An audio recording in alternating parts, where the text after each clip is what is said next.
বিজনেছে হয় প্ৰথমতে গাড়ীত উঠিব নিদিয়ে মেডিকেলত যাবলৈ নিদিয়ে আজি সেই বস্তুটো ক'ত গ'ল সেইটো চৰকাৰে দায়িত্ব ল'ব লাগিব যি ক্ষতিপূৰণ হয় সেই ক্ষতিখিনি চৰকাৰে ল'ব লাগিব মোৰ দাবী ভেকচিনটো ল'লোঁ আৰু লৈ আমাৰ গাঁও বহুতে বেয়া তেতিয়া বাধ্যতামূলক কোৱাৰ কাৰণে আমিও লৈছিলোঁ কিহৰ কাৰণে আমাক ভেকচিন দিলে আমি গম নাপাওঁ এতিয়া ভেকচিনটো লোৱাৰ পাছত আমাৰ বহুত গাঁও বেয়া তাৰমানে মানুহেতো গ্ৰীচটো গমেই পোৱা নাছিলে এতিয়া গম পাইছে এতিয়া বেমাৰ আজাৰবোৰ ওলাইছে ছাইড ইফেক্ট হোৱা বুলি কৈছে এতিয়া এইবোৰ তেনেকুৱা কৰিব নালাগিছিলে চৰকাৰে হয়নে ভেকচিন লৈ পেলাই যদি ভাল মানুহ এজন বেয়া হৈ যায় তেতিয়াহ'লে তেওঁৰ লাইফৰ দায়িত্বটো কোনে ল'ব বিজনেছ টাইপৰ হৈ গ'ল আমাক তেতিয়া ক'লে একো নহয় এতিয়া কৈছে এইবোৰ ছাইড ইফেক্ট আছে এইটো সত্য फैमिली में डोज लेने के बाद भी डेथ्स हुआ है हम लोग के 8 डेथ्स हो चुका है यही कि गवर्नमेंट मतलब अगर हम लोग ने तो भरोसे में लिया था कि वैक्सीन लेने के बाद सब ठीक होगा लेकिन उसके बाद भी अगर फैमिली में डेथ होता है तो गवर्नमेंट पे कैसे भरोसा करेंगे इस पे চৰকাৰে এনেকুৱা বাধ্য কৰাইছিল কিছুমান অফিচ কাছাৰীত সোমাব গ'লে আমি তাৰমানে ভেকচিন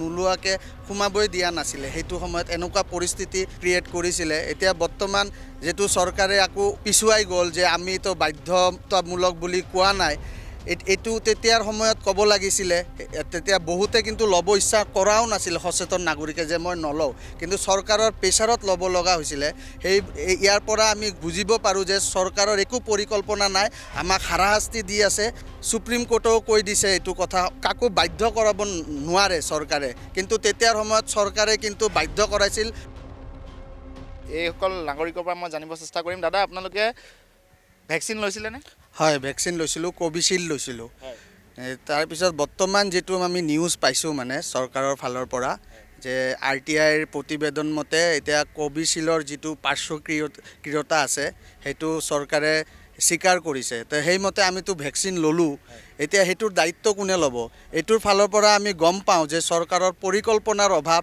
এনেকৈ আমাক বাধ্য কৰাইছে ভেকচিন লোৱাৰ কাৰণে এইটো চৰকাৰৰ তাৰমানে পৰিকল্পনা ভাল নাছিলে এতিয়া ইমান কোটি কোটি মানুহে যে ভেকচিন লৈছে সেইটোৰ দায়িত্ব কোনে ল'ব এতিয়া আমাৰ কিবা প্ৰব্লেম হ'লে আমি এতিয়া শংকিত হৈছোঁ ভয় খাইছোঁ আমাৰ এতিয়া কি হ'ব আৰু জনসাধাৰণে ইমান বুজিও পোৱা নাছিলে আৰু চৰকাৰে এনেকুৱা বাধ্য কৰাইছিল কিছুমান অফিচ কাছাৰীত সোমাব গ'লে আমি তাৰমানে ভেকচিন নোলোৱাকৈ সোমাবই দিয়া নাছিলে সেইটো সময়ত এনেকুৱা পৰিস্থিতি ক্ৰিয়েট কৰিছিলে এতিয়া বৰ্তমান যিটো চৰকাৰে আকৌ পিছুৱাই গ'ল যে আমিতো বাধ্যতামূলক বুলি কোৱা নাই এইটো তেতিয়াৰ সময়ত ক'ব লাগিছিলে তেতিয়া বহুতে কিন্তু ল'ব ইচ্ছা কৰাও নাছিল সচেতন নাগৰিকে যে মই নলওঁ কিন্তু চৰকাৰৰ প্ৰেছাৰত ল'ব লগা হৈছিলে সেই ইয়াৰ পৰা আমি বুজিব পাৰোঁ যে চৰকাৰৰ একো পৰিকল্পনা নাই আমাক হাৰাশাস্তি দি আছে সেনেকুৱা বহুত আমি উদাহৰণ পাইছোঁ এইটো এটা ডাঙৰ উদাহৰণ এতিয়া আমাৰ সুপ্ৰিম কোৰ্টেও কৈ দিছে এইটো কথা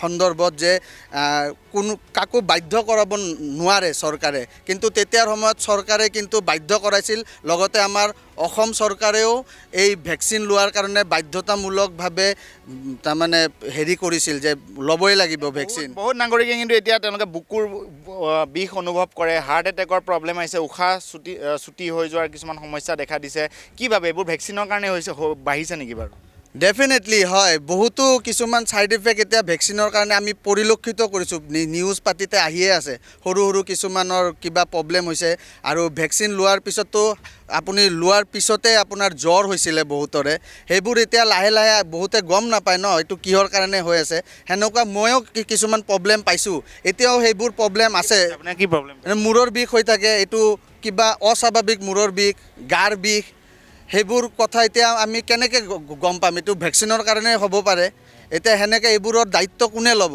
আমাক দেখোন এতিয়া মৃত্যুৰ মুখত ঠেলি দিছে চৰকাৰে এইবোৰ কথা লৈ এতিয়া ভাবিব লাগিব চৰকাৰে আৰু এইটো এটা ডাঙৰ সমস্যা বুলি ভাবোঁ যেনেকুৱা আমাক কৰোণা ভাইৰাছে যেনেকুৱা ক্ষতি কৰিছিলে এই ভেকচিনৰ দ্বাৰাই দেখোন তাতকৈ বেছি আমাৰ এতিয়া অসুবিধাৰ সন্মুখীন হ'ব লগা হ'ব সাধাৰণ ৰাইজে এইখিনিয়ে কি ক'ব বিচাৰিব আপুনি মুখ্যমন্ত্ৰী ডাঙৰীয়া কিবা আহ্বান কৰিব বিচাৰিব একচুৱেলি ভেকচিন লৈছিলোঁ আৰু যিখিনি কথা ক'ব লগা আছিলে মোৰ কলিকে ল'লে আৰু মই বেছি কথা নকওঁ সব কথা ক'লে মোৰ লগৰ ফ্ৰেণ্ডে মই খালি এটা কথাহে ক'ম যে ভেকচিন লোৱাৰ পিছত সিহঁতে যেতিয়া নিয়মবিলাক বনাইছিলে কম্পালচাৰী ফৰ ডকুমেণ্টছ মোৰ মতে যিবিলাক অফিচত আজি এতিয়াও মানে কি সেই ডকুমেণ্টছৰ কম্পালচাৰীটো দিছে মোৰ মতে এইটো উঠাই দিব লাগে যদি সিহঁতে যদি আমাৰ ৰেছপনচিবিলিটি নলয় গভৰ্ণমেণ্টে তেতিয়াহ'লে সেই ডকুমেণ্টেশ্যনৰ যিটো আপোনাৰ বাধ্যতামূলকটো আছে এইটো উঠাই দিব লাগে मतलब ऐसा कोई इशू नहीं कि गवर्नमेंट के हिसाब से क्या गलत हुआ या सही हुआ हाँ प्रॉब्लम कब हुआ था, जब वैक्सीन लिया था तो हम लोग को ब्रीदिंग में थोड़ा प्रॉब्लम हुआ था। उसके बाद हम लोग को एक दिन तक तो पूरा तबीयत ख़राब था और फिर नज़ला भी हुआ था और खांसी भी हुआ था। उसके बाद तो नॉर्मल ऐसा इशू नहीं, लेकिन फैमिली में हुआ था कि ग्रैंडफादर को सांस लेने में प्रॉब्लम हो रहा था और थोड़ा सा मतलब हार्ट में भी उनको पेन हो रहा था। अभी भी हो रहा है? नहीं, अब नॉर्मल है।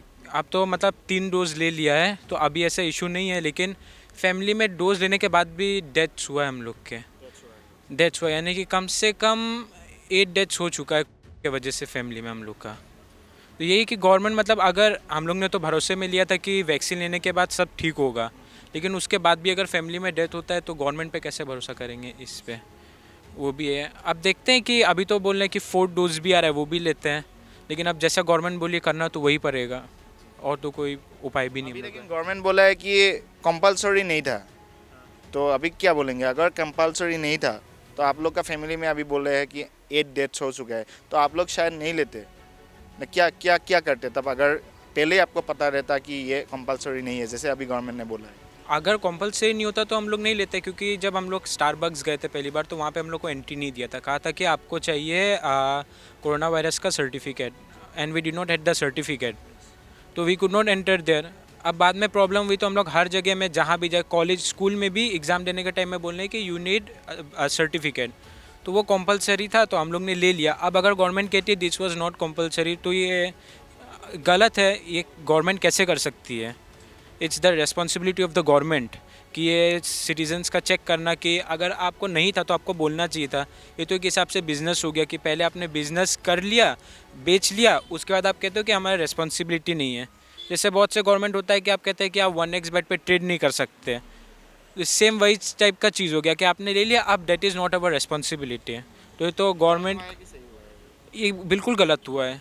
ये रेस्पॉन्सिबिलिटी गवर्नमेंट की है, गवर्नमेंट को आके सॉरी बोलना चाहिए सिटीजन से कि ये तो आपने ले लिया। अब कितने लोग का तो डेथ्स हो गया वो लेने के बाद भी। हम लोग को तो पहले लगा था कि नहीं गवर्नमेंट बोल ली सही है, अब गवर्नमेंट बोलती है गलत है, तो इतना क्या फ़ायदा हुआ वैक्सीन का लेने का? वही बात है। না চৰকাৰৰ নিৰ্দেশ মতেতো আমি ভেকচিন যি ল'ব লগা আছিলে আমি ভেকচিন লৈছোঁ। এতিয়া বেমাৰ আজাৰ হ'লে আৰু কোনে দায়িত্ব ল'ব? নিজৰ পৰিয়ালে আৰু বিপদত পৰিব, কিবা ঘৰৰ মানুহ যদি বেমাৰ আজাৰত মৃত্যুবৰণ কৰে এতিয়া আৰু কি হ'ব? আমি চৰকাৰৰ নিৰ্দেশ মতে লৈছোঁ। তেতিয়াতো ভালেই আছিলে, এতিয়া কি হৈ আছে ভগৱান জানে।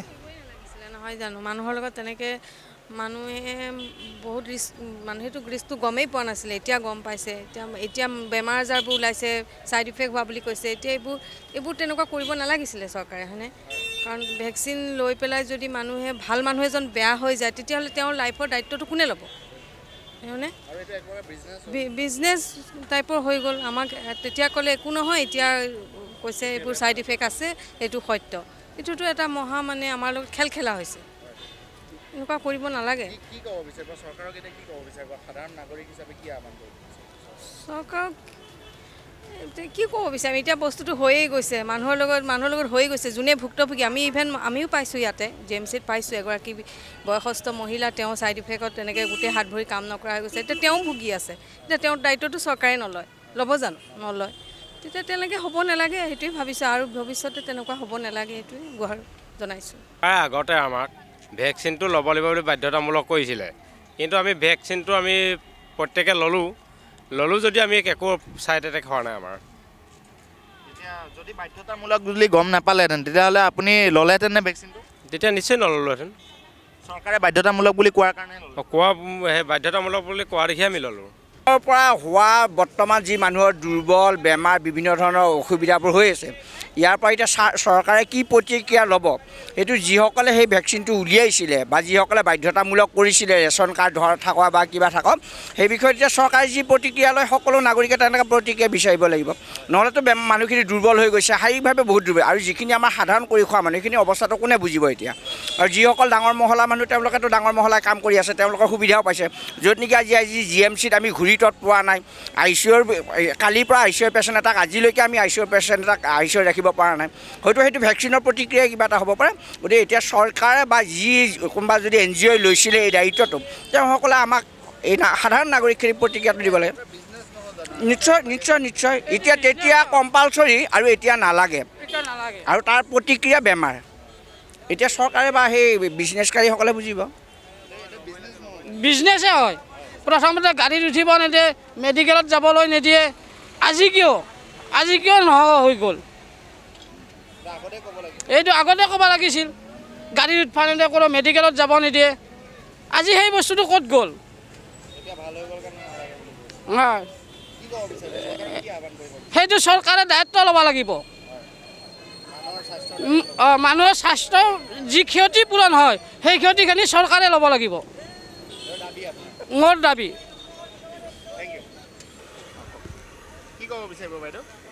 মানে ভেকচিনটো ল'লোঁ আৰু লৈ আমাৰ গাঁও বহুতে বেয়া এতিয়া আমি আৰু কিহৰ কাৰণে আমাক ভেকচিন দিলে আমি গম নাপাওঁ এতিয়া ভেকচিনটো লোৱাৰ পাছত আমাৰ বহুত গাঁও বেয়া তাৰমানে এতিয়া যদি কিবা আমাৰ অসুবিধা হয় মানে বেমাৰ হয় তেওঁলোকে আমাক চিকিৎসা কৰিব লাগিব চৰকাৰে কিন্তু এতিয়া বাধ্যতামূলক নাছিল বুলি কৈছে সেইখিনি সময়ত বাধ্যতামূলক আছে বুলি কৈছিলে কি ক'ব বিচাৰিব তেতিয়া বাধ্যতামূলক কোৱাৰ কাৰণে আমিও লৈছিলোঁ বাধ্যতামূলক নহ'লে আপোনালোকে ল'লেহেঁতেন নে নল'লোঁ হয় তেতিয়া নল'লোঁ হয় আৰু এনেকুৱা চৰকাৰৰ ওপৰত বিশ্বাস কৰি লৈছিলে হয় এতিয়া চৰকাৰে বাধ্যতামূলক নহয় বুলি কওঁতে আপোনালোকৰ মনটো কি বেয়া লাগিছে নে বেয়া লাগিছে তেতিয়া আমি নল'লোঁ হয় আৰু এনেকুৱা ধৰ ইমান গাঁও বেয়া আমাৰ আমিতো কাম কৰি খোৱা মানুহ না কি গা বেয়া হৈছে আপোনাৰ ভেকচিন লোৱাৰ পিছত এই গাঁৱৰ বিষ আৰু হাত ভৰিবিলাক জোৰ নাপাওঁ তেনেকুৱা আৰু মাথাবিলাক আৰু ঘূৰাই থাকে এনেকুৱা আৰু দুৰ্বল মানে এনেকুৱা যিটো আমাৰ ক'ভিড ভেকচিনৰ ওপৰত যিটো ছাইড ইফেক্ট হৈ আছিলে তাৰ জৰিয়তে বহুতো চুলি সৰিছিলে আৰু বিভিন্ন ধৰণৰ গাৰ বিষ এইবিলাক হৈছিলে চ' তাৰ কাৰণে ক'ব খুজিছোঁ যে পৰাপক্ষত এইটো ল'ব নালাগে মই লৈছিলোঁ প্ৰব্লেম মানে কেতিয়াবা গাৰ বিষ হয় চুলি তুলি অলপমান সৰিছে আগৰ যিবোৰ চুলি আছিলে এইবোৰ সৰিছে আৰু বহুত ধৰণৰ এইবিলাক এক টাইপৰ ছাইড ইফেক্টে হয় ক'ব গ'লে চৰকাৰে কিন্তু কোৰ্টত কৈছে সুপ্ৰিম কোৰ্টত কৈছে যে কোভেক্সিন কোনো ধৰণৰ বাধ্যতামূলক নাছিলে কি ক'ব বিচাৰিব এতিয়া কোভিচিন যদি কোনটো এতিয়া কিছুমানে কৈছিলে যে এইটো লৈ চোৱাটো ভাল য'ত গ'লে এইবিলাক দেখাব লাগে যিহেতু এতিয়া ক'ব গ'লে দেখাব লাগে তাৰ কাৰণে আমি ধৰক লৈ ল'লোঁ আৰু বস্তুটো এতিয়া দায়িত্ব কোনে ল'ব সেইটোৱে কাৰণে চ' সেইকাৰণে মানে ল'বলগীয়া বাধ্যতামূলক হৈয়ে গৈছিলে সেইখিনি টাইমত